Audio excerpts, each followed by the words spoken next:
The rain pattered softly against the cafe window, its rhythm calming yet uncertain, much like Emma's heart that evening. She hadn't been on a date in years, not since her last heartbreak, the one that left her doubting love altogether. Oh. But her best friend had insisted, setting her up on a blind date through some new app that promised fate with a modern twist. Emma smoothed her hair nervously, glancing at the clock. 6:45 p.m. She was 15 minutes early. Maybe he'll be nice, she whispered to herself, clutching her coffee cup. Or at least normal. She had no idea what was about to happen. The cafe door swung open, letting in a gust of cold wind and chaos. A tall man stepped in, his presence commanding, his navy coat dripping with rain. But what caught everyone's attention wasn't him, it was the three little girls following behind, bundled in matching pink jackets, each holding a small stuffed animal. The man sighed, kneeling down to fix one girl's hood. "Stay close, girls," he murmured, his voice deep but gentle. The man looked around, scanning faces, and then his eyes stopped on her. His gray, tired, yet striking eyes widened slightly. "Emma," she froze for a second. "Yes." He extended a hand, looking embarrassed. "I'm Daniel Carter. You must be my blind date." Her jaw nearly dropped. "You brought your children?" He glanced at the girls, his expression sheepish. "I didn't have a choice. The babysitter canceled last minute. I thought, maybe we could make it work."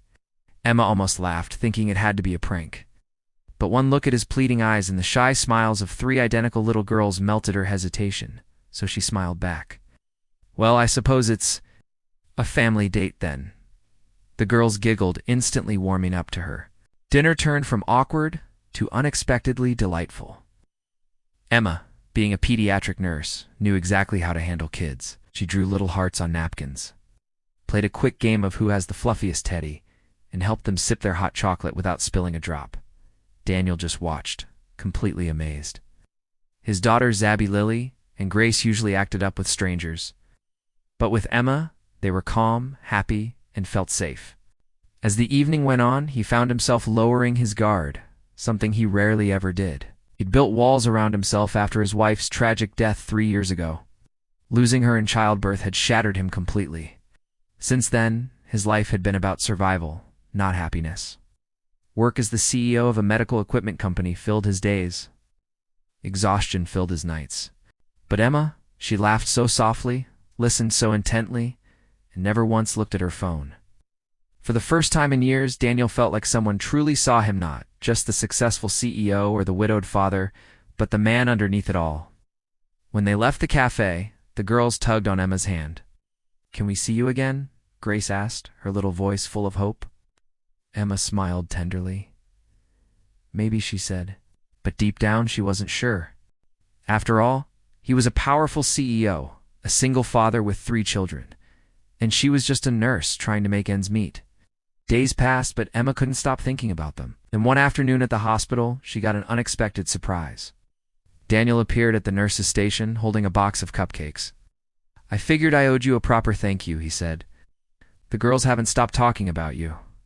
Her heart fluttered. "They're sweet," she said, smiling. "They'd love to see you again," he added quietly, "and so would I." Emma hesitated, searching his eyes for sincerity. She saw it there, something honest, something lonely. That night she agreed to have dinner at his home.